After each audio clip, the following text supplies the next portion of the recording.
Hey guys, how we doing? Man, talk about a tough couple days for the racing community, I'll tell you that. John Barron, of course, passed away. I believe it was Thursday in a snowmobile accident. And Friday, we lost Eric Kingsley. I'm going to talk a little bit about Eric. I mean, I didn't know John as well, but anybody who knew John, obviously, you never forgot him. You talk about a guy with a lot of energy. That was him. And, of course, also our sympathies going out to the Patrick family, Norm Patrick. But I wanted to take this opportunity to talk a little about Eric.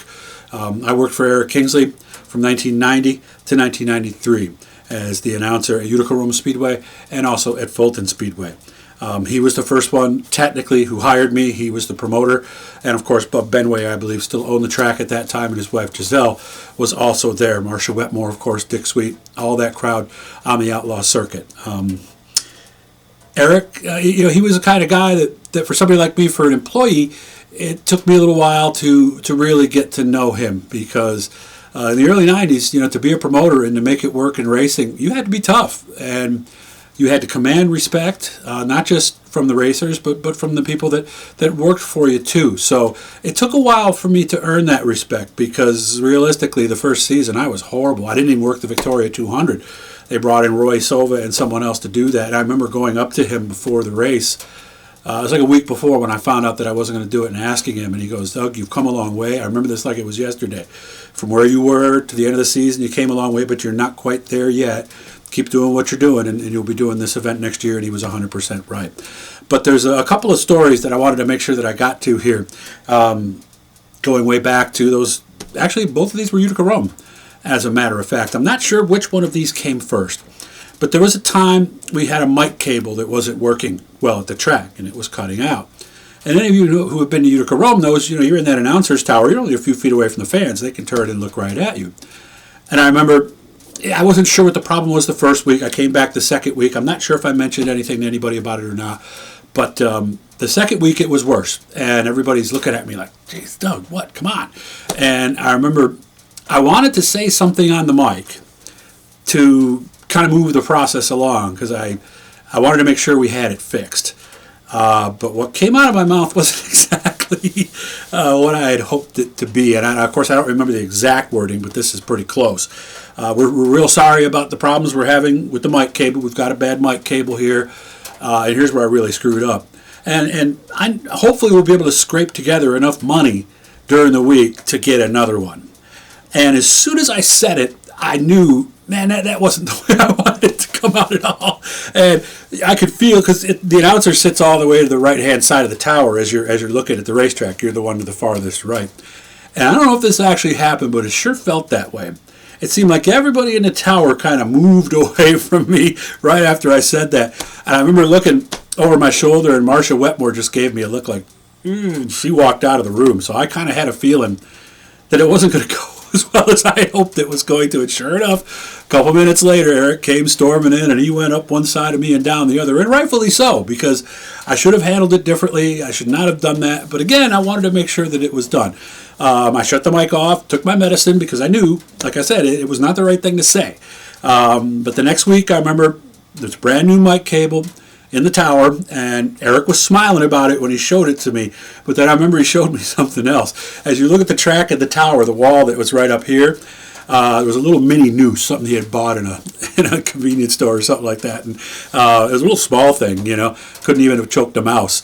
And he says, "That's there if I need it in case you act up again." But it really kind of served as a break the ice moment, I think, for the two of us, because we had a nice chat. It was before the races. I went up there early because I just had a feeling, that I probably should.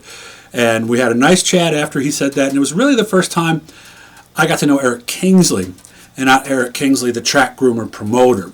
So it really, really helped us come together. Another one. There was a race. Everybody remembers the street stocks back then. They used to tear each other down and protest all the time. One guy in particular was famous for that. And he had lost that night at the line. It couldn't have been much, maybe a fender, something like that. And this is behind the grandstand area. And I happened to be sitting at the picnic table, just kind of hanging out, waiting to go home. And the guy came up to Eric and says, "I'm protesting this guy." And you could see the wheels turning in Eric's head. And he goes, "You know something? That was a dead slick racetrack with no bite at all. So if you're protesting him, I'm protesting you." And and when he said that, he looked over at me, kind of gave me a little wink like that, and I was like, okay, where's he going? And oh no, the other guy says, oh, that's okay, I'm not going to do that. And the guy, and he ended up walking away with his tail between his legs, and then he smiled at me as I walked away. And I remember in that moment thinking how tough that job had to be for him, and how you really couldn't let your emotions get the best of you, and you needed to sometimes be a little tough in those situations when challenged. And that is certainly one thing that Eric could do. But I remember when we really became closer was in 2010 when he took over the promoting duties at the new Cayuga County Fair Speedway.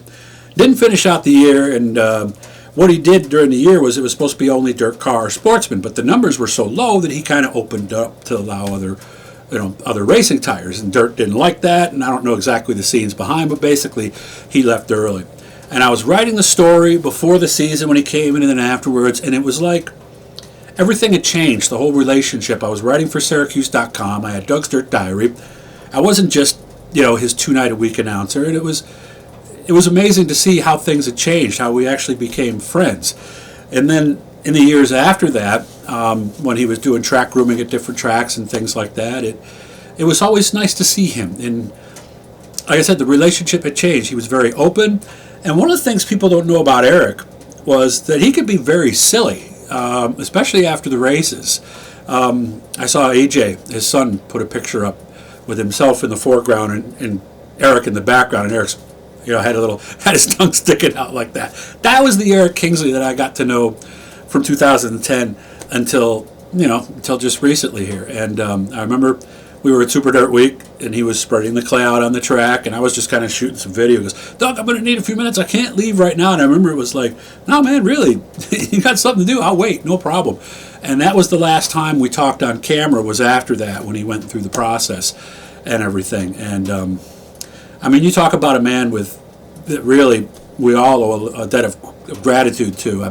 What he did at Utica, Rome, and Fulton Speedways and with the Outlaw Circuit gave dirt a good run for their money. I've always thought every sanctioning body in racing needs something to compare it to. World of Outlaws ASCS, World of Outlaw late models, Lucas Oil late models, and even now with Dirt Car and, of course, the Short Track Super Series. And Eric provided that. And I remember his tracks. He would be right out there afterwards. He groomed that stuff. He was the kind of guy, and I've used this term before on other people, he would never ask you to do something that he would not do himself. I saw him emptying garbage cans. I saw him grading the track. Whatever needed to be done, Eric Kingsley would do it. And so you talk about people who leave a lasting impression with me, and obviously Eric was one of those people. And the last thing I'm going to tell you is how he met Giselle, because I got only about a minute left here.